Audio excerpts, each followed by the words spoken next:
नमस्कार। चलिए आज बात करते हैं उन चीजों के बारे में जो हमारी दुनिया की, हमारी जिंदगी की नींव हैं, यानी कि संसाधन।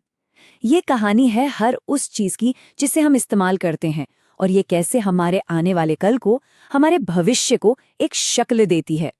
कभी सोचा है कि एक ग्लास पानी में, एक फोन के अंदर लगे मिनरल्स में और जिस हवा में हम सांस ले रहे हैं, इन सब में आखिर क्या कनेक्शन है? ये सभी संसाधन हैं, ऐसी चीजें जो हमारी जरूरतों को पूरा करती हैं। तो सवाल उठता है कि संसाधन आखिर है क्या?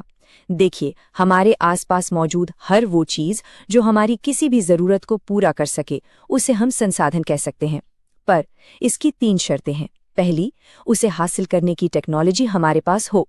दूसरी, वो आर्थिक तौर पर हमारे लिए मुमकिन हो। और तीसरी, उसे इस्तेमाल करने की समाज में स्वीकृति हो।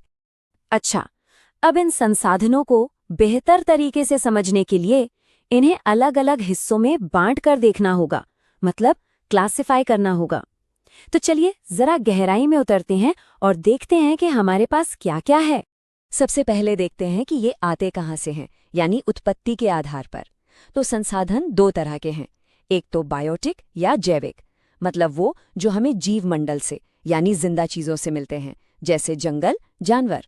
और दूसरे हैं एबायोटिक या अजैविक, जो बेजान चीजों से बने हैं, जैसे कि चट्टानें और धातुएं। सिंपल है ना? अगला तरीका है ये देखने का कि ये कभी खत्म होंगे या नहीं। कुछ होते हैं रिन्यूएबल, यानी नवीकरणीय, जिन्हें हम बार बार इस्तेमाल कर सकते हैं, जो फिर से बन जाते हैं, जैसे सूरज की रोशनी, हवा, जंगल। और दूसरी तरफ है नॉन रिन्यूएबल या अनवीकरणीय। सोचिए, जिन्हें बनने में ही लाखों साल लग जाते हैं और एक बार इस्तेमाल कर लिया तो वो हमेशा के लिए खत्म, जैसे कोयला और पेट्रोल। अब सवाल आता है मालिकाना हक का, मतलब इन पर हक किसका है? तो देखिए, कुछ संसाधन व्यक्तिगत होते हैं, जैसे किसी का अपना घर या खेत। फिर आते हैं सामुदायिक संसाधन, जिन पर पूरे समाज का हक होता है, जैसे पब्लिक पार्क। इसके बाद है राष्ट्रीय संसाधन, जो पूरे देश की संपत्ति हैं, जैसे सड़कें, नदियां, खनिज। और आखिर में आते हैं अंतर्राष्ट्रीय संसाधन, जैसे खुले समुद्र के हिस्से, जिन्हें अंतर्राष्ट्रीय संस्थाएं मिलकर नियंत्रित करती हैं। और अब एक बहुत ही दिलचस्प क्लासिफिकेशन कि कोई संसाधन डेवलपमेंट की किस स्टेज पर है। देखिए, कुछ होते हैं पोटेंशियल या संभावित, मतलब वो हैं तो, पर अभी हम उनका इस्तेमाल नहीं कर रहे, जैसे राजस्थान और गुजरात की सौर और पवन ऊर्जा। फिर हैं डेवलप्ड या विकसित, जिनका हम आज इस्तेमाल कर रहे हैं। स्टॉक या भंडार, ये एक बंद खजाने की तरह है।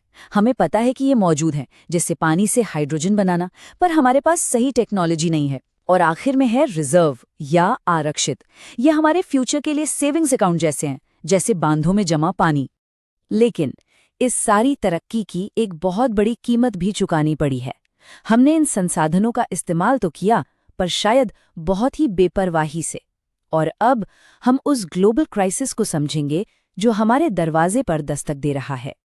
तो हुआ ये कि संसाधनों के अंधाधुंध इस्तेमाल से 3 बहुत बड़ी मुसीबतें खड़ी हो गई। पहली, कुछ लोगों के लालच की वजह से ये संसाधन खत्म होने लगे। दूसरी, ये कुछ ही लोगों के हाथों में सिमट कर रह गए, जिससे समाज अमीर और गरीब में बंट गया।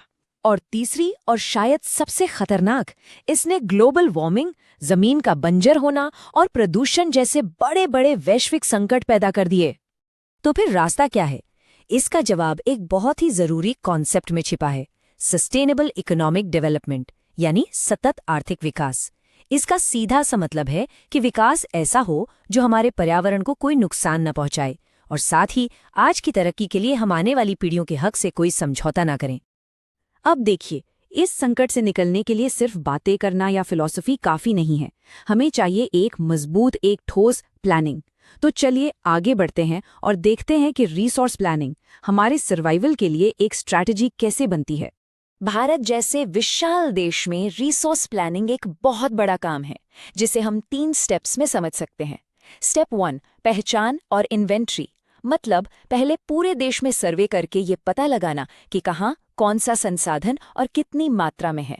स्टेप 2, एक प्लानिंग स्ट्रक्चर बनाना, यानी सही टेक्नोलॉजी, स्किल और इंस्टीट्यूशंस का एक ढांचा तैयार करना। और स्टेप 3, नेशनल गोल्स के साथ मैच करना, यानी अपनी रिसोर्स प्लानिंग को देश के ओवरऑल डेवलपमेंट प्लान के साथ जोड़ना। बस यही प्रोसेस एक बेहतर भविष्य की नींव रखता है।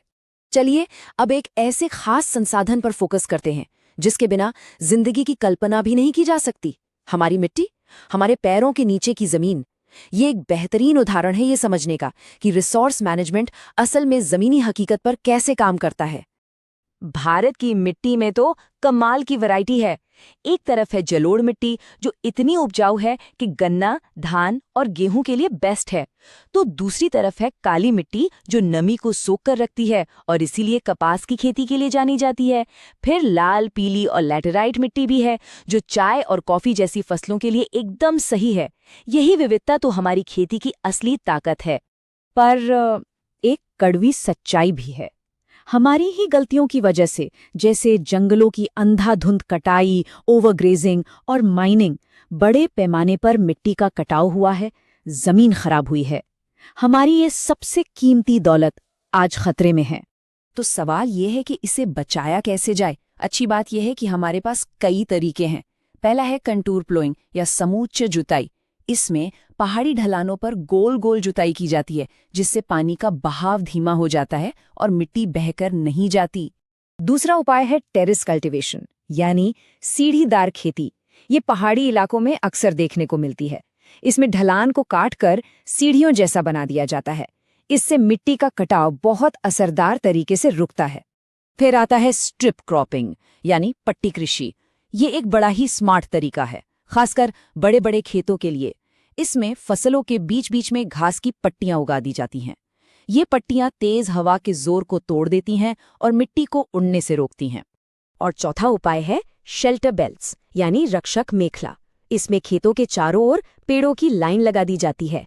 ये पेड़ एक दीवार की तरह काम करते हैं और हवा से मिट्टी की रक्षा करते हैं। ये सारे तरीके मिलकर हमारी जमीन को बचाने में बहुत अहम भूमिका निभाते हैं।